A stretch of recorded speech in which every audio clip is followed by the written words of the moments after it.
UGC net के history series में आप लोगों का फिर से स्वागत है। तो आज का टॉपिक है मौर्योत्तर काल। इस पे टोटल 300 एमसीक्यूज प्रैक्टिस करेंगे। चलो शुरू करते हैं। पहला है, मौर्योत्तर काल को किस पुनर्जागरण का काल माना जाता है? धार्मिक पुनर्जागरण, वैदिक पुनर्जागरण, बौद्ध पुनर्जागरण या सांस्कृतिक पुनर्जागरण? तो वैदिक पुनर्जागरण। मौर्योत्तर काल के प्रमुख स्थानीय राजवंश कौन से थे? गुप्त, पल्लव, चालुक्य, शुंग, कण्व, सातवाहन, कदम्ब, गंग, चेदी या कुषाण, शक, पल्लव? तो शुंग, कण्व और सातवाहन वंश। मौर्योत्तर काल में भारत पर आक्रमण करने वाली विदेशी शक्तियां कौन सी थी? हुन, तुर्क, मंगोल, यवन, शक, पल्लव, कुषाण, फारसी, यूनानी, रोमन या अरब, तुर्क और मुगल? तो यवन, शक, पल्लव और कुषाण। शुंग वंश की समय सीमा क्या थी? 250 से 150 ईसा पूर्व, 185 से 75 ईसा पूर्व, 75 से 30 ईसा पूर्व या 150 से 50 ईसा पूर्व? तो 180 से 75 ईसा पूर्व। हरप्रसाद शास्त्री ने शुंगों को क्या बताया है? आर्य, मौर्य, पारसिक या ईरानी या निम्न जाति? तो पारसिक या ईरानी बताया है। बाणभट्ट ने शुंगों को क्या बताया है? बाणभट्ट ब्राह्मण, अनार्य और निम्न जाति, क्षत्रिय या विदेशी? तो अनार्य और निम्न जाति का बताया है। दिव्यावदान में शुंगों को क्या बताया गया है? ब्राह्मण, अनार्य, मौर्य या क्षत्रिय? तो मौर्य बताया गया है। मेरुतंग की थेरावली में किस स्थान के शासकों की वंशावली का वर्णन है जिसमें पुष्यमित्र का भी उल्लेख है? तो पाटलिपुत्र, विदिशा, अयोध्या या उज्जैन? तो थेरावली में जो है उज्जैन नाम से बताया गया है कि उज्जैन के शासकों की वंशावली दी गई है और उसी में जो है पुष्यमित्र का भी उल्लेख किया गया है। पुराणों में शुंग वंश के कितने राजाओं के नाम मिलते हैं? 5, 7, 8 या 10? तो 10 राजाओं के नाम मिलते हैं। शुंग वंश के शासकों का सही क्रम पुराणों के अनुसार क्या है? पुष्यमित्र, अग्निमित्र, वसुमित्र, भागभद्र, देवभूति? तो करेक्ट यही है, दूसरा पढ़ने की जरूरत नहीं है। पहले पुष्यमित्र, फिर अग्निमित्र और लास्ट में, अगर बाकी याद ना भी रहे तो लास्ट में तो देवभूति है, ये याद ही रहता है। और वैसे भागभद्र जो है ये भी याद रखने की चीज है क्योंकि ये 9वां शुंग शासक था जिसके काल में हेलियोडोरस का स्तंभ लेख बना था। नेक्स्ट है, शुंग वंश का संस्थापक कौन था? अग्निमित्र, देवभूति, पुष्यमित्र शुंग या फिर वसुमित्र? तो पुष्यमित्र शुंग था। किस मौर्य शासक की हत्या कर पुष्यमित्र शुंग ने शुंग वंश की स्थापना की थी? अशोक, बिंदुसार, बृहद्रथ या चंद्रगुप्त मौर्य? तो अंतिम मौर्य शासक था बृहद्रथ। हर्षचरित में बृहद्रथ को क्या कहा गया है? महान शासक, प्रज्ञा दुर्बल या दुर्बुद्धि, धर्मप्रिय या शक्तिशाली राजा? तो दुर्बुद्धि कहा गया है। हरिवंश में पुष्यमित्र को किस उपाधि से संबोधित किया गया है? महाराजाधिराज, चक्रवर्ती, औदभिज यानी अचानक उठने वाला या धर्मराज? तो औदभिज यानी अचानक उठने वाला। घुसुंडी अभिलेख में पुष्यमित्र को कौन सी उपाधि दी गई है? देवपुत्र, सम्राट, सर्वतात का संकर्षण या राजर्षि? तो सर्वतात का संकर्षण। पुष्यमित्र ने कौन सी उपाधि धारण की थी? सम्राट, महाराजाधिराज, सेनापति या सेनानी या चक्रवर्ती? तो सेनानी या सेनापति की उपाधि धारण की थी। पुष्यमित्र शुंग किस धर्म का अनुयायी था? बौद्ध धर्म, जैन धर्म, वैदिक धर्म या शैव धर्म? तो यह वैदिक धर्म का अनुयायी था। धनदेव के अयोध्या अभिलेख के अनुसार पुष्यमित्र शुंग ने कितने अश्वमेध यज्ञ किए? 1, 2, 3 या 4? तो 2 अश्वमेध यज्ञ किए थे। पुष्यमित्र के अश्वमेध यज्ञ के पुरोहित कौन थे? कालिदास, पतंजलि, चरक या अश्वघोष? तो पतंजलि थे। किस बौद्ध ग्रंथ के अनुसार पुष्यमित्र ने अशोक द्वारा निर्मित 84,000 बौद्ध स्तूपों को नष्ट करवाया? मिलिंद पन्नो, दिव्यावदान, महावंश या दीपवंश? तो इस चीज का उल्लेख जो है दिव्यावदान में है। पुष्यमित्र के काल को वैदिक प्रतिक्रिया या वैदिक पुनर्जागरण का काल क्यों कहा जाता है? क्योंकि उसने बौद्ध धर्म का प्रचार किया, क्योंकि उन्होंने नए धर्म को संरक्षण दिया, क्योंकि उन्होंने वैदिक धर्म की पुनः प्रतिष्ठा करी या क्योंकि उन्होंने केवल युद्ध लड़े? तो क्योंकि उन्होंने वैदिक धर्म की पुनः प्रतिष्ठा की। जी.आर. शर्मा के अनुसार पुष्यमित्र ने किस विहार को जला दिया था? नालंदा विहार, विक्रमशिला विहार, घोषिताराम विहार कौशाम्बी या कुक्कुटाराम विहार? तो घोषिताराम विहार कौशाम्बी में। पुष्यमित्र के समय यवन आक्रमण का उल्लेख किन स्रोतों से मिलता है? अभिज्ञान शाकुंतलम, अर्थशास्त्र, पतंजलि का महाभाष्य, गार्गी संहिता का युग पुराण और कालिदास का मालविकाग्निमित्रम, मुद्रा राक्ष और चंडिका या फिर राजतरंगिणी हर्षचरित? तो पतंजलि के महाभाष्य, गार्गी संहिता के युग पुराण और कालिदास के मालविकाग्नि मित्र में इस चीज का उल्लेख मिलता है पुष्यमित्र के समय यवन आक्रमण का। गार्गी संहिता के युग पुराण में यवनों के किस शहर तक पहुंचने का उल्लेख है? उज्जैन, कौशाम्बी, कुसुम ध्वज या पाटलिपुत्र या साकेत? तो कुसुम ध्वज या पाटलिपुत्र। पतंजलि के अनुसार यवनों ने किन स्थानों पर आक्रमण किया? पाटलिपुत्र और विदिशा, साकेत और माध्यमिका, मथुरा और पांचाल या तक्षशिला और पुरुषपुर?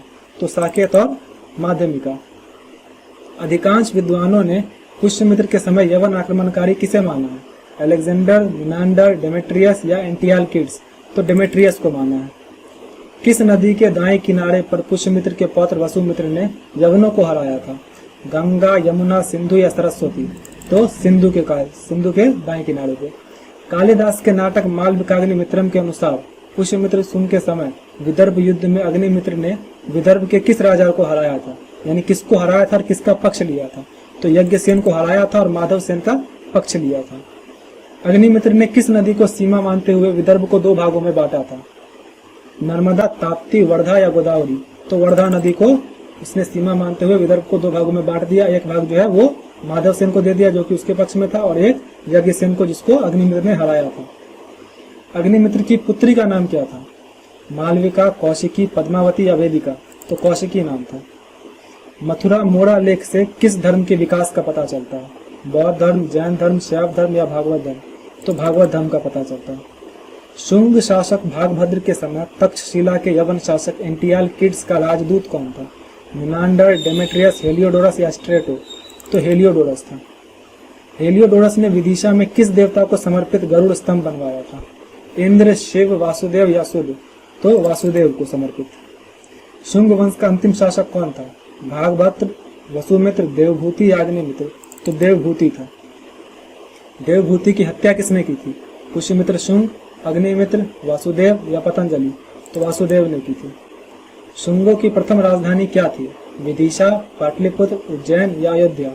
तो पाटलिपुत्र थी पहली राजधानी शुंगों की, और दूसरी थी आएगा क्वेश्चन। शुंगों की दूसरी राजधानी क्या थी? पाटलिपुत्र, विदिशा, अयोध्या या मथुरा? तो विदिशा थी, और विदिशा का राज्यपाल जो है वो अग्निमित्र था। पतंजलि ने किसकी अष्टाध्यायी पर महाभाष्य नामक टीका लिखी थी? यानी कि अष्टाध्यायी के लेखक कौन है? इनडायरेक्टली ये पूछना चाह रहा है। कालिदास, पाणिनि, चरक या आर्यभट्ट? तो पाणिनि ने अष्टाध्यायी लिखी है। वर्तमान मनुस्मृति किस काल में अपने वर्तमान स्वरूप में आई? मौर्य काल, गुप्त काल, शुंग काल या सातवाहन काल? तो वर्तमान में जो मनुस्मृति है उसे रचना जो है उसका एक तरह से देखा जाए तो शुंग काल में किया गया था पूरी तरह से। मनुस्मृति के अनुसार एक ब्राह्मण को छोड़कर राजा किसका शासक होता है? केवल शूद्रों का, केवल वैश्यों का, सभी का, या वैश्य, क्षत्रिय, शूद्र का? तो मनुस्मृति कहता है कि वैश्य, क्षत्रिय, शूद्र सभी का जो है शासक है राजा, लेकिन ब्राह्मण का राजा जो है, मतलब ब्राह्मण का शासक जो है वो राजा नहीं होता। मनुस्मृति में किस प्रकार के विवाह की निंदा की गई है? अंतरजातीय विवाह, बाल विवाह, देव विवाह या ब्रह्म विवाह? तो अंतरजातीय विवाह की निंदा की गई है। मनुस्मृति में किसके तलाक या पुनर्विवाह का विधान नहीं मिलता? पुरुष का, स्त्री का, विधवा का, या इनमें से कोई नहीं? तो विधवा का जो है, विधवा के पुनर्विवाह का विधान नहीं मिलता, और तलाक की बात की जाए तो तलाक का भी जो है विधान नहीं मिलता है। ये क्वेश्चन थोड़ा सा जो है इधर हो गया, ये पूछना चाह रहा है किसका पुनर्विवाह का विधान नहीं मिलता? तो विधवा का। नेक्स्ट है, मनुस्मृति में विधवा मुंडन का प्रचलन किस काल में मिलता है? मौर्योत्तर काल, गुप्त काल, मुगल काल या ब्रिटिश काल? तो मनुस्मृति में जो है मौर्योत्तर काल में विधवा का मुंडन जरूर जो है करवाया जाता था। मनुस्मृति का अंग्रेजी अनुवाद a code of Gentoo laws किसने किया था? William Jones, James Prinsep, N.B. Halhed या फिर मैक्स मूलर? तो L.B. हेलहेड। शुंग काल में स्तूपों के निर्माण में किस सामग्री का प्रयोग शुरू हुआ? लकड़ी, मिट्टी, पाषाण या ईंट? तो पाषाण का उपयोग शुरू हुआ। शुंग काल के सबसे प्रसिद्ध स्तूपों में से कौन से? अमरावती, नागार्जुन कोंडा, सांची, भरहूत, बोधगया, सारनाथ, कुशीनगर या नालंदा, विक्रमशिला? तो सांची, भरहूत और बोधगया जो है ये तीनों शुंग काल के प्रसिद्ध स्तूप हैं। भरहूत स्तूप का निर्माता कौन था? अशोक, पुष्यमित्र शुंग, कनिष्क या अग्निमित्र? तो पुष्यमित्र शुंग है। सांची के स्तूपों में कौन सी जातियां या लोक धर्म की आकृतियां दिखाई देती है? केवल बुद्ध की मूर्तियां, जातक कथाएं और लोक धर्म के तत्वों का अंकन, शिव और विष्णु की आकृतियां या यक्ष और यक्षिणी? तो जातक कथाएं और लोक धर्म के तत्वों का अंकन। शुंग काल में कला में बुद्ध का अंकन किस रूप में नहीं किया गया था? धर्मचक्र, मानव रूप में, पद चिन्ह या बोधि वृक्ष? तो मानव रूप में जो है बुद्ध का अंकन नहीं किया गया था। सांची के स्तूप संख्या 2 और 3 का निर्माण किस काल में हुआ था? मौर्य काल, गुप्त काल, शुंग काल या सातवाहन काल? तो शुंग काल में हुआ था। सांची के स्तूप संख्या 3 से किन बौद्ध धर्म प्रचारकों के अस्थि अवशेष मिले? तो देखो, सांची में एक मेन स्तूप है जिसमें कि बुद्ध के अवशेष सुरक्षित है। दूसरा जो है वो धर्म प्रचारकों का है, और तीसरा जो है उसमें जो है जो 2 प्रमुख बुद्ध के शिष्य थे उनका है, जो कि है सारिपुत्र और महामोदगलायन। कण्व वंश की समय सीमा क्या थी? यानी कि उनका कार्यकाल बोलो या फिर उनका जो है समयकाल बोल दो। तो 185 से 75, 75 से 30, 30 से 250 या फिर 100 से 200। तो 75 से 30 ईसा पूर्व थी, बहुत कम टाइम शासन की। कण्व वंश का संस्थापक कौन था? भूमिमित्र, नारायण, वासुदेव या सुशर्मा? तो वासुदेव था। कण्व वंश के शासकों का क्रम क्या था? वासुदेव, सुशर्मा, भूमिमित्र, नारायण, वासुदेव, भूमिमित्र, नारायण, सुशर्मा, भूमिमित्र, वासुदेव, नारायण, सुशर्मा या नारायण, वासुदेव, भूमिमित्र, सुशर्मा? तो पहले वासुदेव आएगा और लास्ट में सुशर्मा आएगा। तो ऑप्शन बी। कण्व वंश का अंतिम शासक कौन था? वासुदेव, भूमिमित्र, नारायण या सुशर्मा? तो सुशर्मा था। सुशर्मा की हत्या किसने की थी? सिमुक, गौतमीपुत्र सातकर्णी, रुद्रदामन या कनिष्क? तो सिमुक ने की थी। पुराणों में सातवाहन को किस नाम से पुकारा गया है? शुंग भृत्य, आंध्र जातीय या आंध्र भृत्य, कण्व भृत्य या महाराष्ट्रीय? तो आंध्र जातीय या आंध्र भृत्य। सातवाहनों का मूल निवास स्थान कहाँ माना जाता है? आंध्र प्रदेश, कर्नाटक, महाराष्ट्र या तमिलनाडु? तो सातवाहनों का मूल निवास स्थान महाराष्ट्र के प्रतिष्ठानपुर में माना जाता है। सातवाहन वंश का संस्थापक कौन थे? सातकर्णी प्रथम, सिमुक, हाल या गौतमीपुत्र सातकर्णी? तो संस्थापक अगर पूछे तो वो था, लेकिन यहाँ पे गलती दे दिया, सिमुक नहीं होना चाहिए, सुशर्मा होना चाहिए, क्योंकि सॉरी सिमुक सही है। सुशर्मा तो इसका अंतिम क्या बोलते हैं, कण्व वंश का अंतिम शासक था सुशर्मा। तो सातवाहन वंश का शासक, ये थोड़ा नाम लगभग सिमिलर है ना, इसलिए मैं कंफ्यूज हुआ था। सातवाहन वंश का संस्थापक है सिमुक। ऑलराइट। सातवाहनों की प्रारंभिक राजधानी क्या थी? प्रतिष्ठान, धान्यकटक, जुन्नर या नासिक? तो प्रारंभिक पूछे तो वो धान्यकटक थी, यानी अमरावती। सातवाहनों की बाद की राजधानी क्या थी? धान्यकटक, अमरावती, प्रतिष्ठान या पैठन या जुन्नर? तो प्रतिष्ठान थी। किस सातवाहन शासक ने बौद्ध एवं जैन मंदिरों का निर्माण करवाया था? सातकर्णी प्रथम, हाल, सिमुक या गौतमीपुत्र सातकर्णी? तो सिमुक ने करवाया था। सातवाहन वंश का प्रथम योग्य शासक कौन था? सिमुक, सातकर्णी प्रथम, हाल या गौतमीपुत्र सातकर्णी? तो सातकर्णी प्रथम था। सातकर्णी प्रथम की पत्नी का नाम क्या था, जिसका नानाघाट अभिलेख भूमि अनुदान का प्रथम पहला अभिलेखीय साक्ष्य प्रदान करता है? गौतमी बलश्री, लीलावती, नागनिका या मलयवती? तो नागनिका नाम था सातकर्णी प्रथम की पत्नी का, और इसी के जो अभिलेख जो है नानाघाट अभिलेख, वो भूमि अनुदान का पहला अभिलेखीय साक्ष्य प्रकट करता है। सातकर्णी प्रथम ने कितने अश्वमेध यज्ञ और कितने राजसूय यज्ञ किए थे? तो 2 अश्वमेध एवं 1 राजसूय यज्ञ किए थे। सातकर्णी प्रथम को कौन सी उपाधियां प्राप्त थी? देवपुत्र, महाराजाधिराज, दक्षिणापति, प्रतिष्ठानपति, अप्रतिहत चक्र? तो यही तीनों है, दक्षिणापति, प्रतिष्ठान और अप्रतिहत चक्र। सातकर्णी प्रथम की रजत मुद्राएं किस श्रेणी की थी? रोमन श्रेणी, इंडो ग्रीक श्रेणी, मालव श्रेणी या कुषाण श्रेणी? तो मालव श्रेणी की थी। सातवाहन वंश का 17वां शासक कौन था, जो स्वयं एक कवि और विद्वानों का संरक्षक था? सातकर्णी प्रथम, सिमुक, हाल या गौतमीपुत्र सातकर्णी? तो हाल था, जिसने क्या लिखी, आए गया हाल द्वारा रचित गाथा सप्तशती किस भाषा में है? संस्कृत, पाली, प्राकृत या तमिल? तो गाथा सप्तशती जो है वो प्राकृत भाषा में लिखी गई है। हाल के दरबार में प्रमुख विद्वान कौन थे, जिन्होंने बृहत कथा और कातंत्र व्याकरण की रचना की? पतंजलि और चरक, गुणाढ्य और सरवर्मन, अश्वघोष और नागार्जुन या कालिदास और भास? तो गुणाढ्य और सरवर्मन रहते थे। हाल के दरबार में बृहत कथा की रचना गुणाढ्य ने की है और कातंत्र की रचना सर्ववर्मन ने की है।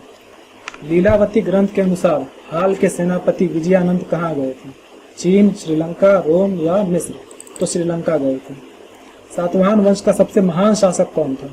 सातकर्णी प्रथम, हाल, गौतमीपुत्र सातकर्णी या वशिष्ठीपुत्र पुलमावी? तो गौतमीपुत्र सातकर्णी थे। गौतमीपुत्र सातकर्णी का शासन काल क्या था? 50 से 75 ईस्वी, 78 से 101, 106 से 130 या 130 से 114? तो 106 से 130 ईस्वी। गौतमीपुत्र सातकर्णी को किस अभिलेख में वेदों का आश्रय और एक ब्राह्मण कहा गया है? नानाघाट अभिलेख, नासिक अभिलेख जो कि माता गौतमी बलचरी की प्रशस्ति है, कार्ले अभिलेख या अमरावती लेख। तो नासिक अभिलेख में जो है गौतमीपुत्र सातकर्णी को वेदों का आश्रय या एक ब्राह्मण कहा गया। ऐसा कहा गया है कि इसने जो है जब अपने पतन के काल में था, यानी कि वैदिक जो था वैदिक धर्म उसका बहुत क्षय हो रहा था, तो उस टाइम पे उसका पुनर्जागरण किया था गौतमीपुत्र सातकर्णी ने। गौतमीपुत्र सातकर्णी को किस उपाधि से जाना जाता है, जिसका अर्थ है शकों के दर्प को चूर्ण करने वाला? दक्षिणापति, महाराजाधिराज, खत्तीय दप मान मदनस या देवपुत्र। तो खत्तीय दप मान मदनस का अर्थ है शकों के दर्प को चूर्ण करने वाला। गौतमीपुत्र सातकर्णी ने किस शक शासक को पराजित कर उसके चांदी के सिक्के पुनः प्रसारित करवाए थे? चष्टन, रुद्रदामन, नहपान या भूमक। तो उसने क्षारात वंशीय शासक नहपान को पराजित किया था।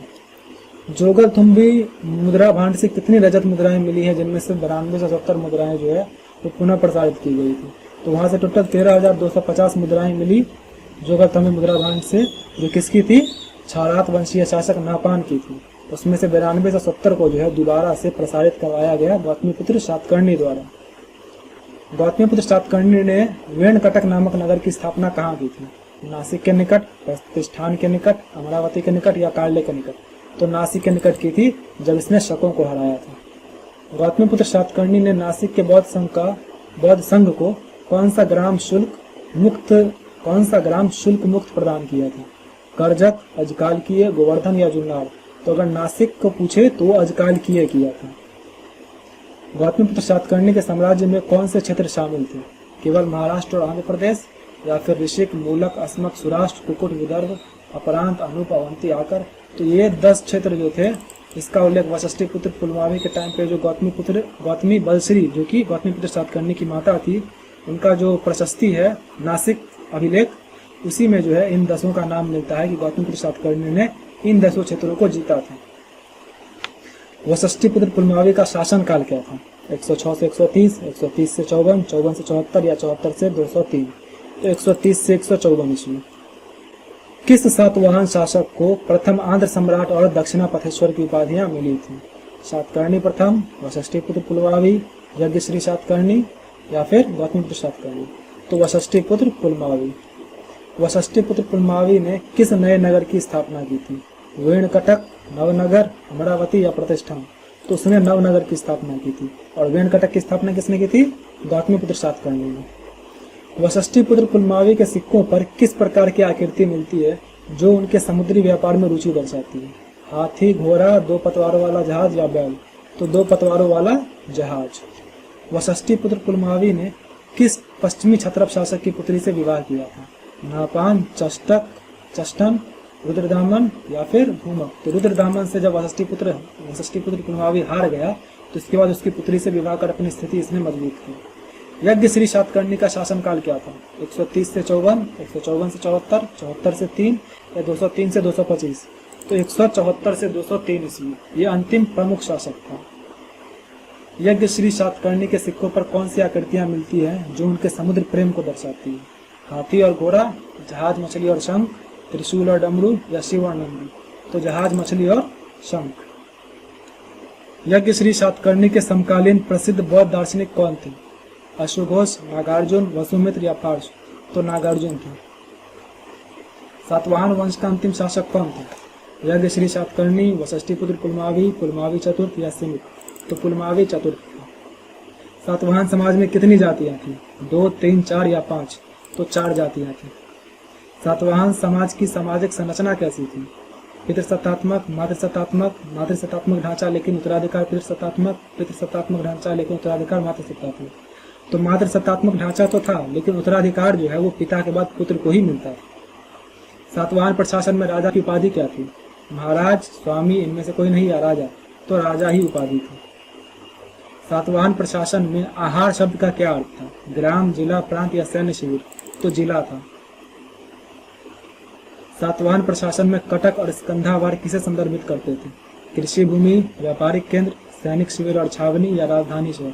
तो सैनिक शिविर और छावनी को ही जो है संदर्भित करते हैं। लेकिन एक बात और ध्यान रखने वाली है कि इसमें जो है प्रशासनिक केंद्र जो है वो भी सैनिक शिविर और छावनी यानी कि कटक और स्कंधावरी थे। सातवाहनों का राजसी प्रतीक क्या था? शेर, हाथी, चैत्य या चक्र? तो सातवाहनों का जो राज चिन्ह है वो है चैत्य। सातवाहनों की राजकीय भाषा क्या थी? संस्कृत, पाली, प्राकृत या तमिल? तो प्राकृत। सातवाहनों की राजकीय लिपि क्या थी? देवनागरी, ब्राह्मी, खरोष्टी या तेलुगु? तो ब्राह्मी लिपि थी। सातवाहन काल में ग्राम प्रशासन का प्रधान कौन होता था? अमात्य, गौलिक, महाभोज या सेनापति? तो गौलिक या गौलमिक जो है वो ग्राम प्रशासन का प्रमुख होता था।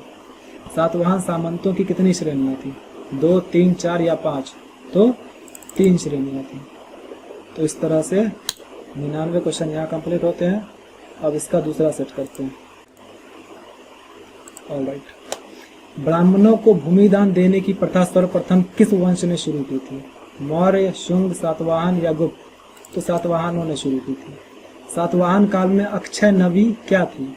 एक प्रकार का कर, एक भूमि माप इकाई, एक न्यास संपत्ति या एक सैन्य टुकड़ी? तो एक न्यास संपत्ति थी अक्षय नवी। सातवाहनों में मुख्य रूप से किस धातु के सिक्के जारी किए? सोना, चांदी, शीशा या तांबा?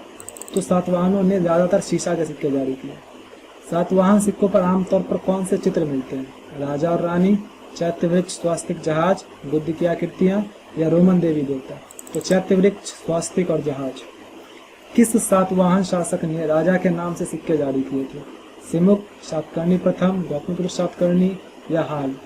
तो सातवाहन शासक में सातकर्णी प्रथम ने जो है राजा के नाम से सिक्के जारी किए थे। नानाघाट अभिलेख में किस प्रकार की मुद्रा का उल्लेख मिलता है? दिनार, कारछापन, पर्ण या फिर सुवर्ण? तो कारछापन का उल्लेख मिलता है। तो उस टाइम पे जो है सातवाहन काल में जो मुद्रा यूज किया जाता था वो भी कारछापन ही था। सातवाहन काल में कौन सा शहर कपास उत्पादन के लिए प्रसिद्ध था? प्रतिष्ठान, तगर, उज्जैन या अमरावती? तो तगर था। सातवाहन काल में कौन से व्यापारी और शिल्पकार महायान बौद्ध धर्म के अनुयायी थे? केवल सुनार, केवल बुनकर, व्यापारी एवं शिल्पी या केवल किसान? तो व्यापारी एवं शिल्पी। कार्ले का चैत्य और अमरावती स्तूप किस वंश के काल के? शुंग वंश, कर्ण वंश, सातवाहन वंश या इक्ष्वाकु? तो सातवाहन वंश के। अमरावती में बौद्ध संस्कृति के केंद्र की खोज किसने की? Alexander Cunningham, John Marshall, Mackenzie या दयाराम साहनी? तो मैकेंजी ने की थी। इक्ष्वाकु वंश का संस्थापक कौन था? वीर पुरुष दत्त, श्री शांतिमूल, इक्ष्वाकु या माधव वर्मन? तो श्री शांतिमूल थे। इक्ष्वाकु शासक श्री शांतिमूल ने कौन सा यज्ञ करवाया था? राजसूय, वाजपेयी, अश्वमेध या अग्निहोत्र? तो अश्वमेध यज्ञ करवाया था।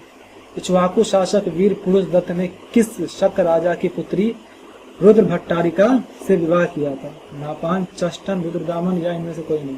तो ये जो रुद्र भट्टारिका है वो रुद्रदामन की पुत्री। इक्ष्वाकु वंश के शासक किस धर्म के अनुयायी थे? बौद्ध धर्म, जैन धर्म, ब्राह्मण धर्म या शैव धर्म? तो ब्राह्मण धर्म के अनुयायी थे। इक्ष्वाकु वंश की रानियां किस धर्म को मानती थी? ब्राह्मण धर्म, बौद्ध धर्म, जैन धर्म या शैव धर्म? तो बौद्ध धर्म। यहाँ पर ये जो है थोड़ा सा पैराडॉक्सिकल चीज है कि यहाँ जो है इक्ष्वाकु वंश के जो शासक थे वो ब्राह्मण धर्म मानते थे, लेकिन उनकी जो रानियां थी वो बौद्ध धर्म मानती थी। पुराणों में इक्ष्वाकु वंश के शासकों को किस नाम से जाना जाता है? आंध्र राजा, श्री पर्वत का शासक, कलिंग राजा या दक्षिणेश्वर? तो श्री पर्वत के शासक के नाम से जाना जाता है। इक्ष्वाकु वंश की राजधानी क्या थी? अमरावती, धान्यकटक, नागार्जुन कोंडा या प्रतिष्ठान? तो नागार्जुन कोंडा।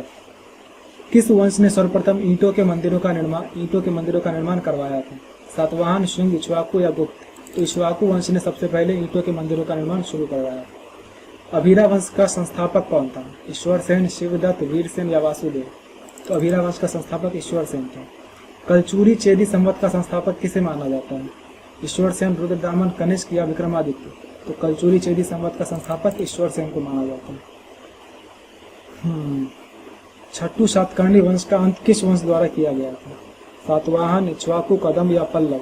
तो कदम वंश द्वारा किया गया था। वृहत फलायन वंश की राजधानी क्या थी? पिथुंड, वेंगी, कोलार या पुरी? तो पिथुंड थी। सालंकायन वंश की राजधानी क्या थी? पिथुंड, वेंगी, कोलार या पुरी? तो वेंगी थी। पश्चिमी गंग वंश का संस्थापक कौन था? कुंगुवर्मन, माधव, हरिवर्मा या दुर्विनीत? तो कुंगुवर्मन था। कोंकण मौर्य वंश की राजधानी क्या थी? एलिफेंटा, कोलार, वेंगी या पिथुंड? तो एलिफेंटा थी। भारत पर पहला यवन आक्रमण किसके शासनकाल में हुआ? चंद्रगुप्त मौर्य, अशोक, पुष्यमित्र शुंग या कनिष्क? तो पुष्यमित्र शुंग के काल में हुआ। इंडो ग्रीक शासकों को मुख्य रूप से उनके इतिहास के किस स्रोत से जाना जाता है? अभिलेख, साहित्य, सिक्के या यात्रियों के विवरण? तो अगर इंडो ग्रीक शासकों की बात की जाए तो उन्हें उनके सिक्कों से जाना जाता है। बैक्ट्रिया में यूनानी राज्य की स्थापना किसने की थी? डेमेट्रियस, यूक्रेटाइटिस, डियोडोटस प्रथम या मिनांडर? तो बैक्ट्रिया में यूनानी राज्य की स्थापना डियोडोटस प्रथम ने की थी। भारत में पहला इंडो ग्रीक शासक जिसने राज्य स्थापित किया वो कौन था? मिनांडर, डेमेट्रियस, यूक्रेटाइटिस या स्ट्रेटो? तो डेमेट्रियस था। डेमेट्रियस की राजधानी क्या थी? तक्षशिला, साकल, मथुरा या पुरुषपुर? तो साकल थी, या साकल या जिसे सियालकोट भी कहते हैं। अनाथोपिलिच के सिक्कों पर किन देवताओं की आकृतियां मिलती है जो भागवत धर्म से संबंधित है? तो लक्ष्मी, कृष्ण और बलराम की आकृति मिलती है। इंडो ग्रीक शासकों में सबसे प्रसिद्ध कौन था जिसे भारतीय साहित्य में मिलिंद के नाम से जाना जाता है? डेमेट्रियस, मिनांडर, यूक्रेटाइटिस या हेलियोडोरस? तो मिनांडर था। मिनांडर की राजधानी कहाँ थी? तक्षशिला, साकल, मथुरा या विदिशा? तो मिनांडर की भी राजधानी साकल ही थी। मिनांडर ने किस बौद्ध भिक्षु से दीक्षा ली थी? अश्वघोष, नागसेन, वसुमित्र या पार्श्व? तो नागसेन से ली थी। मिलिंद पन्नो नामक ग्रंथ किनके बीच दार्शनिक वार्ता का वर्णन करता है? अशोक और उपगुप्त, कनिष्क और अश्वघोष, मिनांडर और नागसेन या हर्ष और हुएनसांग? तो मिनांडर और नागसेन। मिनांडर के सिक्कों पर सर्वप्रथम किस लिपि में लेख मिलते हैं? केवल यूनानी, केवल खरोष्ठी, द्विभाषिक यानी यूनानी और खरोष्ठी या ब्राह्मी व खरोष्ठी? तो यूनानी व खरोष्ठी। भारत में सर्वप्रथम सोने के सिक्के किस क्षेत्र में इंडो ग्रीक शासकों द्वारा जारी किए गए थे? पूर्वी भारत, पश्चिमी भारत, पश्चिमोत्तर भारत या दक्षिण भारत? तो पश्चिमोत्तर भारत में जारी किए गए थे। रेह एवं सिंडिकेट अभिलेख किस इंडो ग्रीक शासक से संबंधित है? डेमेट्रियस, मिनांडर, यूक्रेटाइटिस या स्ट्रेटो द्वितीय? तो मिनांडर से संबंधित। यूक्रेटाइटिस वंश की राजधानी कहाँ थी? साकल, तक्षशिला, मथुरा या पुरुषपुर? तो तक्षशिला थी। एंटियालकिड्स का राजदूत हेलियोडोरस किस शुंग शासक के दरबार में आया था? पुष्यमित्र शुंग, अग्निमित्र, भागभद्र या देवभूति? तो भागभद्र के काल में आया था। भारत में अंतिम इंडो ग्रीक शासक कौन था? मिनांडर, डेमेट्रियस, हर्मिस या फिर स्ट्रेटो द्वितीय? 1 मिनट। हर्मियस था। भारतीय रंगमंच में यवनिका यानी पर्दा का प्रचलन किसकी देन माना जाता है? गुप्तों, शकों, यूनानियों या कुशाणों? तो यूनानियों को माना जाता है। पार्थियन यानी पालव मूलतः कहाँ के निवासी थे? मध्य एशिया, चीन, ईरान या यूनान? तो वो जो है पार्थियन पालव है वो ईरान के निवासी थे। पालव वंश का सबसे शक्तिशाली शासक कौन था? गोनोनीज, मिथ्रदात प्रथम, गोंडोफर्निस या अजेज? तो गोंडोफर्निस था। गोंडोफर्निस की राजधानी क्या थी? पेशावर, मथुरा, तक्षशिला या उज्जैन? तो गोंडोफर्निस की राजधानी तक्षशिला थी। गोंडोफर्निस के तख्ते बाही अभिलेख में किस व्यक्ति का उल्लेख मिलता है जिसे गुदभैर कहा गया है? सेंट थॉमस, राजा, मंत्री या सेनापति? तो सेंट थॉमस का उल्लेख मिलता है जो कि ईसाई धर्म के प्रचार के लिए आया था। ईसाई धर्म के प्रचारक सेंट थॉमस किसके शासनकाल में भारत आए थे? तो गोंडोफर्निस के काल में आए थे। शकों का मूल निवास स्थान कहाँ था? चीन, मध्य एशिया, ईरान या बैक्ट्रिया? तो मध्य एशिया था। भारतीय साहित्य में शकों को किस नाम से जाना जाता है? यवन, सीथियन, कुषाण या हून? तो सीथियन नाम से जाना जाता है। शकों ने कौन सी प्रशासनिक प्रणाली अपनाई थी? केंद्रीकृत शासन, गणतंत्रीय प्रणाली, छत्र प्रणाली या द्वैध शासन? तो छत्र प्रणाली अपनाई थी। शकों की भारत में कितनी मुख्य शाखाएं थी? 3, 4, 5 या 2? तो 2 मुख्य शाखाएं थी। भारत में शकों की 2 मुख्य शाखाएं कौन कौन सी थी? तो उत्तरी क्षत्रप तक्षशिला मथुरा और पश्चिमी क्षत्रप नासिक और उज्जैन। तो यही सही है। भारत का प्रथम शक शासक कौन था? माउस या मावेज, अजेज, रुद्रदामन या नहपान? तो मावेज था। तक्षशिला कॉपर प्लेट अभिलेख किस शक शासक से संबंधित है? शोडास, राजुल, माउस या फिर नापान? तो माउस या मावेज जो कि 12 शक शासक थे। मथुरा का प्रथम क्षत्रप कौन था? शोडास, राजुल, माउस या नापान? तो राजुल था। मथुरा लाइन कैपिटल अभिलेख और मोड़ा अभिलेख किस शक शासक से संबंधित है? भूमक, शोडास, राजुल या नापान? तो राजुल से संबंधित। पश्चिमी क्षत्रपों की 2 प्रमुख शाखाएं कौन सी थी? क्षारात, नासिक और कादरमक, उज्जैन? तो यही दोनों है पश्चिमी क्षत्रपों की 2 मुख्य शाखाएं। क्षारात वंश का संस्थापक कौन था? नापान, भूमक, चष्टन या रुद्रदामन? तो क्षारात वंश का संस्थापक भूमक था और भूमक का उत्तराधिकारी था नापान। नापान की राजधानी क्या थी? नासिक, उज्जैन, मीन नगर या प्रतिष्ठान? तो मीन नगर थी। नापान के दामाद उषा वदत ऋषभ दत्त के नासिक अभिलेख संख्या 10 में किसका उल्लेख है? सैन्य विजय, ब्राह्मणों व बौद्ध भिक्षुओं को दान, व्यापारिक गतिविधियां या धार्मिक युद्ध। तो नापान का जो दामाद है उषावदत्त, उसका नासिक अभिलेख में ब्राह्मणों व बौद्ध भिक्षुओं को दान देने का उल्लेख। पश्चिमी क्षत्रपों में कादर्मक वंश का संस्थापक कौन था? नापान, रुद्रदामन, चष्टन या जयदामन? तो चष्टन था। पश्चिमी क्षत्रपों का सबसे प्रसिद्ध शासक कौन था? नापान, चष्टन, रुद्रदामन या भूमक? तो रुद्रदामन था सबसे प्रसिद्ध। रुद्रदामन का शासनकाल क्या था? 100 से 120, 130 से 150, 50 से 70 या 70 से 90? तो 130 से 150 ईस्वी। रुद्रदामन की राजधानी क्या थी? नासिक, उज्जैन, गिरनगर या गिरनार? तो उज्जैन थी। रुद्रदामन के साम्राज्य में कौन से क्षेत्र शामिल थे? तो सिंध, कोंकण, नर्मदा घाटी, मालवा, काठियावाड़, गुजरात, ये सभी क्षेत्र जो है रुद्रदामन के साम्राज्य में शामिल थे। गिरनार में सुदर्शन झील की मरम्मत किसने बिना बेगार के करवाई थी? अशोक, चंद्रगुप्त मौर्य, रुद्रदामन या स्कंदगुप्त? तो रुद्रदामन ने करवाई थी। जूनागढ़ अभिलेख किस भाषा में लिखित प्रथम अभिलेख है? पाली, प्राकृत, संस्कृत या ग्रीक? तो संस्कृत भाषा में लिखित प्रथम अभिलेख जो है वो जूनागढ़ अभिलेख। रुद्रदामन ने संस्कृत को कौन सा संरक्षण प्रदान किया था? केवल साहित्यिक, केवल धार्मिक, राजकीय संरक्षण या केवल व्यक्तिगत? तो राजकीय संरक्षण प्रदान किया था। रुद्रदामन ने किस सातवाहन शासक को 2 बार पराजित किया था? सातकर्णी प्रथम, गौतमीपुत्र सातकर्णी, वशिष्ठिपुत्र पुलमावी या यज्ञश्री सातकर्णी? तो वशिष्ठिपुत्र पुलमावी। रुद्रदामन के सिक्कों पर कौन सी लिपि और तिथियां सर्वप्रथम मिलती है? केवल ब्राह्मणी, केवल खरोष्टी, संस्कृत और तिथि लेख युक्त या यूनानी और खरोष्टी? तो संस्कृत और तिथि लेख युक्त। शकों द्वारा सर्वप्रथम कौन सी मुद्राएं जारी की गई जिन पर तिथि अंकित थी?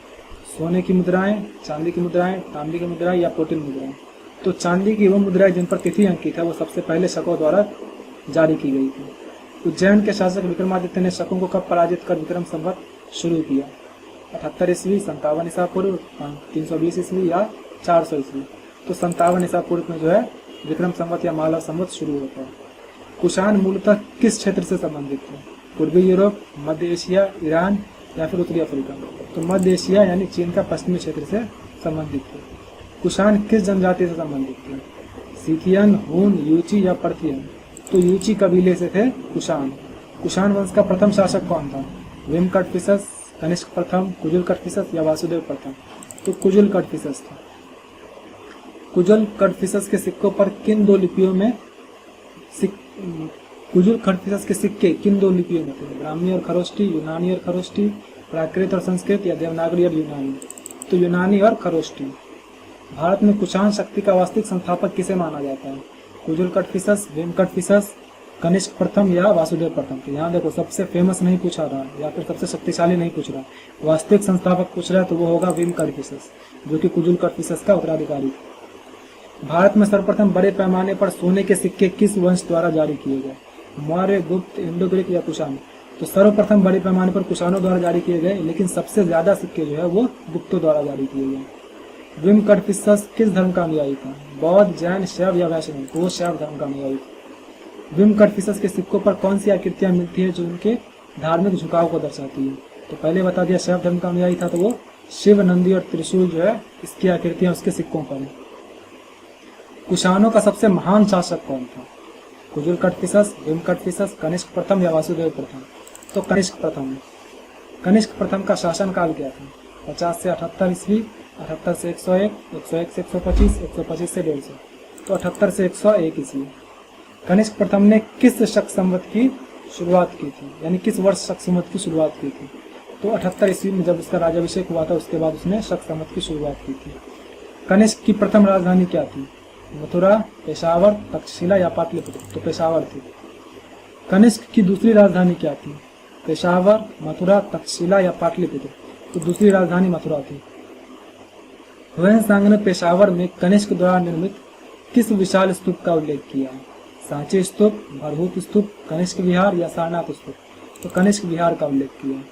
कनिष्क के दरबार के राजवैद्य कौन थे जिन्होंने चरक संहिता की रचना की थी? तो चरक थे। कनिष्क ने किस चीनी सेनापति से पहले पराजय और बाद में उसके उत्तराधिकार को हराकर खेतान, काशगर और यारकंद पर विजय प्राप्त की? यानी कि उस चीनी सेनापति का नाम क्या था जिसने कनिष्क को हराया था? फिहियात, पांचाओ, ह्वेनसांग या इत्सिंग? तो पांचवाओ नाम था। चौथी बौद्ध संगीति किसके शासनकाल में और कहाँ आयोजित की गई थी? तो कनिष्क ने आयोजित की थी कश्मीर में कुंडल वन में। चौथी बौद्ध संगीति के अध्यक्ष और उपाध्यक्ष कौन थे? नागार्जुन और अश्वघोष, वसुमित्र और अश्वघोष, पार्श्व और चरक या संगरक चर मथर? तो वसुमित्र और अश्वघोष थे। चौथी बौद्ध संगीति में किस ग्रंथ का संकलन हुआ था? अभिधम पिटक, विभाषा शास्त्र, त्रिपिटक या विनय पिटक? तो विभाषा शास्त्र का। कनिष्क के रवातक अभिलेख में कितनी प्राचीन नगरों का उल्लेख है? 4, 5, 6 या 7? तो 6 प्राचीन नगरों का उल्लेख है, जिसमें से एक पाटलिपुत्र भी है। कनिष्क के सिक्कों पर किन किन देवताओं की आकृतियां मिलती है? तो यूनानी देवी देवता और शिव, नाना, ओइशो, इन लोगों की आकृति मिलती है। मानव रूप में बुद्ध की आकृति और प्रभा मंडल युक्त बुद्ध के चित्र सर्वप्रथम किसके सिक्कों पर मिलते हैं? अशोक, मिनांडर, कनिष्क या हर्षवर्धन? तो कनिष्क के सिक्कों पर मिलते हैं। कनिष्क काल की कला में बुद्ध को किस रूप में दर्शाया गया है? केवल प्रतीकात्मक रूप में, मानव रूप में, पशु रूप में या अमूर्त रूप में? तो मानव रूप में दर्शाया गया है। कुषाणों ने चीनी सम्राटों के अनुकरण पर कौन सी उपाधि धारण की थी? महाराजाधिराज, चक्रवर्ती, देवपुत्र या सम्राट? तो देवपुत्र की उपाधि धारण की थी। कुषाणों ने रोमन सम्राटों के अनुकरण पर किसकी स्थापना की थी जहां सम्राटों की मूर्ति रखी जाती थी? विहार, स्तूप, देवकुल या चैत्य? तो देवकुल की स्थापना की थी। कुषाण काल में ग्रामों का शासन किसके द्वारा चलाया जाता था? राजा, दंडनायक, ग्रामिक या मंत्री? तो ग्रामिक द्वारा। कुषाण काल में कौन से वस्त्र भारत में प्रचलित हुए थे? धोती कुर्ता, साड़ी और चोली, चमड़े के जूते और कोट, लंबे कोट और पतलून या अंगरखा और पायजामा? तो चमड़े के जूते, लंबे कोट और पतलून जो है, इनका प्रचलन कुषाण काल में हुआ था। तो ये दूसरा सेट भी हो गया। अब तीसरा सेट करते हैं। तो अब ये तीसरा और लास्ट सेट करते हैं। कलिंग का राजा खारवेल किस वंश का शासक था? मौर्य वंश, शुंग वंश, चेदी वंश या सातवाहन वंश? तो चेदी वंश का था। खारवेल का हाथी गुम्फा अभिलेख कहाँ से प्राप्त हुआ है? धौली, उदयगिरी, खंडगिरी या गुंटूपल्ली? तो उदयगिरी से प्राप्त हुआ है। हाथी गुम्फा अभिलेख में खारवेल को किन उपाधियों से संबोधित किया गया है? तो राजर्षि, कलिंगाधिपति, भिक्षु सम्राट, धर्मराज, ये सब उपाधियां खारवेल को दी गई। खारवेल ने अपने शासन के किस वर्ष में तंसुली में एक नहर का जल अपनी राजधानी तक पहुंचाया था जिसका निर्माण 300 वर्ष पूर्व नंद राजाओं ने करवाया था? तो 5वें वर्ष में काम किया था। खारवेल ने उत्तर भारत के सैन्य अभियान में किस मगध नरेश को परास्त किया और कलिंग की जिन प्रतिमा को वापस अपनी राजधानी में लाया? तो बसती मित्र को पराजित किया और जिन प्रतिमा को वापस अपनी राजधानी में लाया। खारवेल ने अपने शासन के किस वर्ष में सर्वोत्तम विजय प्राप्त की और विजय चक्र को नष्ट कर दिया? साथ ही कलिंग के रथियों द्वारा भी जो है युद्ध किया। तो 12वें वर्ष में किया था। खारवेल किस धर्म का अनुयायी था? जैन धर्म। खारवेल ने उदयगिरी में जैन सन्यासियों के निवास के लिए कौन सी गुफाएं बनवाई थी? रानी गुम्फा, गणेश गुम्फा, मंचापुरी गुम्फा या ए और बी दोनों? तो ए और बी दोनों, यानी रानी गुम्फा भी और गणेश गुम्फा भी। मौर्योत्तर काल में विदेशी आक्रमणों के फलस्वरूप वर्ण धर्म का पालन कठिन हो जाने पर स्मृतियों में किस सिद्धांत का प्रतिपादन किया गया? तो आपद धर्म। यस। मनुस्मृति के अनुसार यवन, शक, पालव आदि जातियां किस कारण से धीरे धीरे शूद्रों की श्रेणी में गिर गई? तो पवित्र धार्मिक संस्कारों और ब्राह्मणों की अवहेलना करने के कारण। कौटिल्य के अर्थशास्त्र के अनुसार आपका धर्म का अर्थ क्या है? तो संकट काल में धर्म का पालन करना है। मनुस्मृति में शूद्रों की कितनी श्रेणियां बताई गई? तो 2 श्रेणियां बताई गई। मनुस्मृति में किस प्रकार के शूद्रों को शुद्ध कर्म करने वाला कहा गया है? तो अनिर्वसित को कहा गया है। मनुस्मृति में वर्ण संकर से क्या तात्पर्य है? तो विभिन्न वर्णों के बीच विवाह से उत्पन्न संतान। मनुस्मृति में विवाह के बाद विधवा मुंडन का प्रचलन किस काल में मिलता है? तो मौर्योत्तर काल में मिलता है। मनुस्मृति में किस विवाह का वर्णन मिलता है जिसमें पति के परलोक जाने या नपुंसक होने पर संतान प्राप्ति के लिए देवर से विवाह की अनुमति होती थी? उस प्रथा को कहते हैं नियोग प्रथा। मनुस्मृति में पुनर्भू किसे कहा गया है? मौर्योत्तर काल में जिन विदेशी जातियों को व्रात्य क्षत्रिय कहा गया जो भारतीय किन विदेशी जातियों को व्रात्य क्षत्रिय कहा गया जो भारतीय समाज में आत्मसात हो गई? तो शक, पालव, यवन और कुषाण को जो है व्रात्य क्षत्रिय कहा गया है। पेरिप्लस के अनुसार यवनों और शक पालवों के मध्य किस प्रकार के वैवाहिक संबंध स्थापित हुए थे? तो रोटी बेटी का संबंध। मौर्योत्तर काल में विशेषकर सातवाहन काल में किस वर्ग के लोगों को समाज में उच्च स्थान प्राप्त था?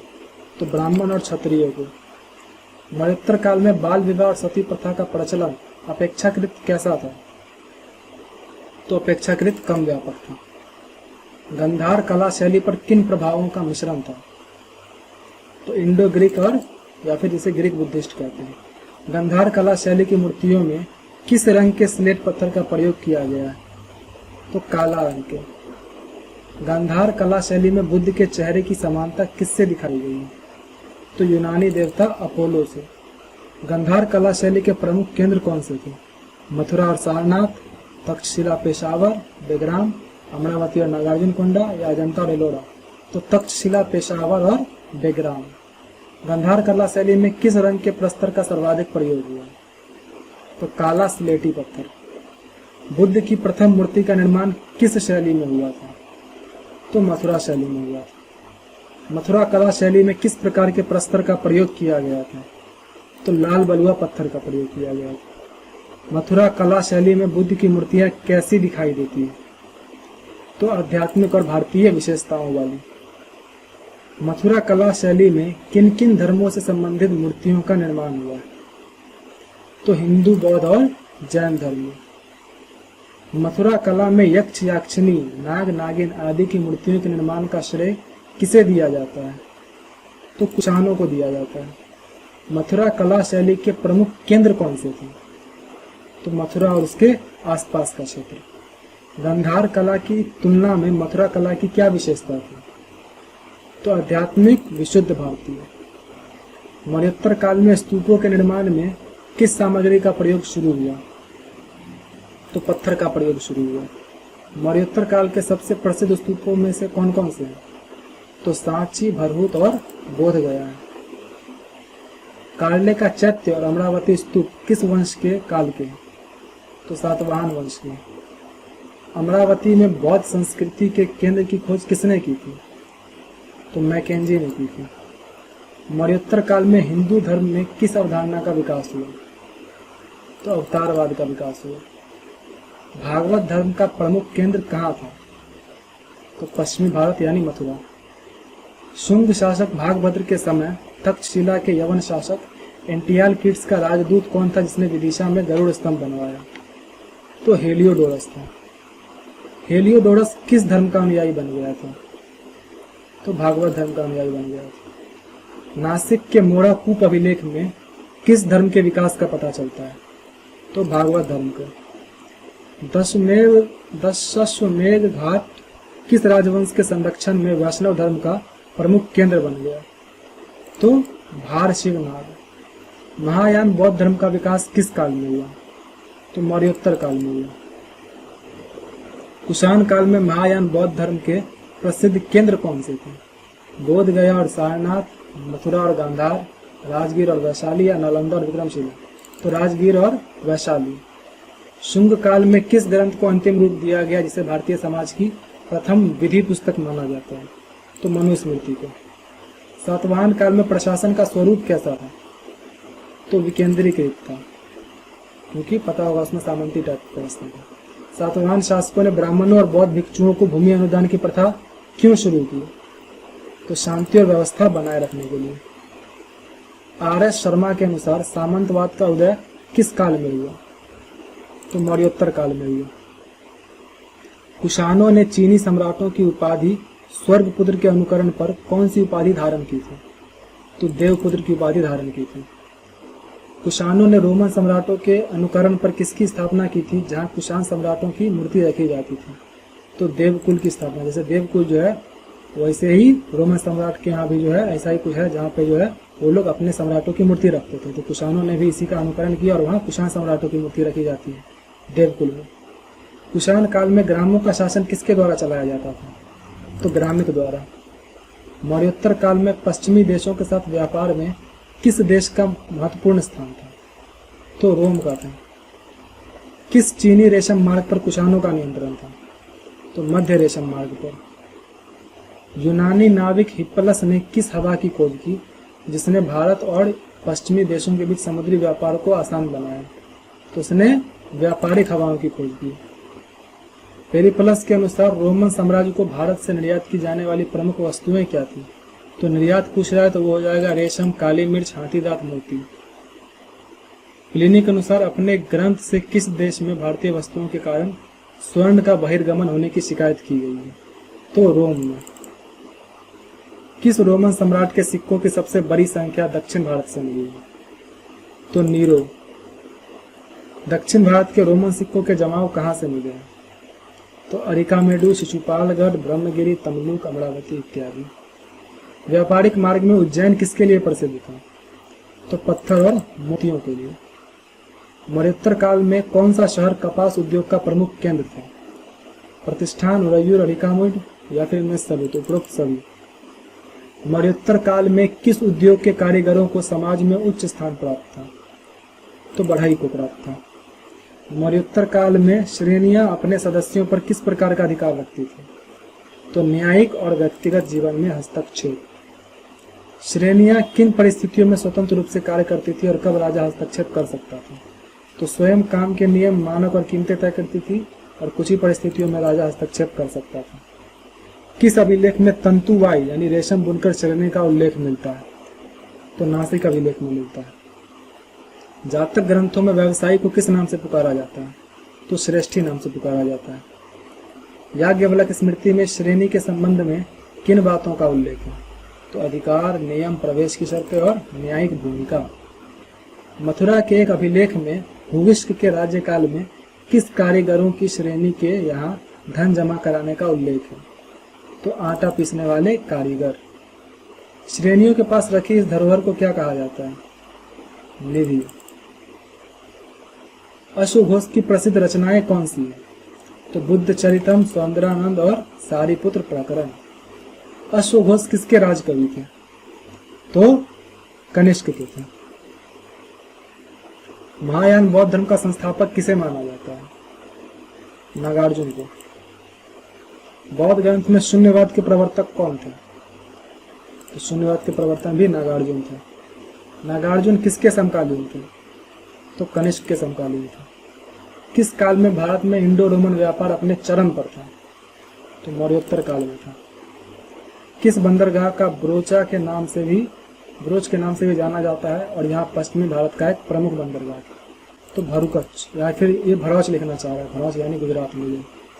प्लिनी ने अपने लेखों में किस देश के साथ व्यापार के कारण रोमन साम्राज्य के सोने की निकासी पर चिंता व्यक्त की है? तो भारत। मौर्योत्तर काल में गांधिक श्रेणी का संबंध किस व्यवसाय से था? तो इत्र और सुगंधित वस्तुओं के व्यापारी थे गांधिक। सातवाहनों द्वारा जारी किए गए सिक्के मुख्यतः किस धातु के बने होते थे? तो शीशा के बने होते थे। सातवाहन शासकों में किसने दक्षिणापति की उपाधि धारण की थी? तो सातकर्णी प्रथम ने की थी दक्षिणापति की उपाधि। मौर्योत्तर काल में स्थापित देवकुल का उद्देश्य क्या था? तो दिवंगत सम्राटों की मूर्तियों को रखने का स्थान।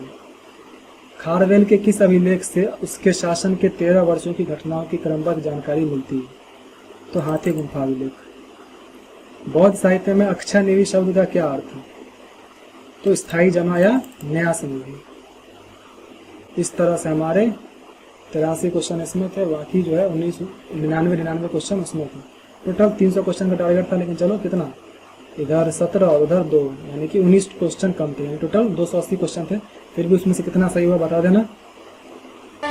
जब भी आप एमसीक्यूज प्रैक्टिस करना शुरू करें तो एक पेपर और पेन लेकर बैठें और 100 एमसीक्यूज में से आपके कितने सही हो रहे हैं इसको ज़रूर चेक करें और अपना स्कोर कमेंट करें, ताकि मैं भी आपकी प्रोग्रेस को देख सकूं।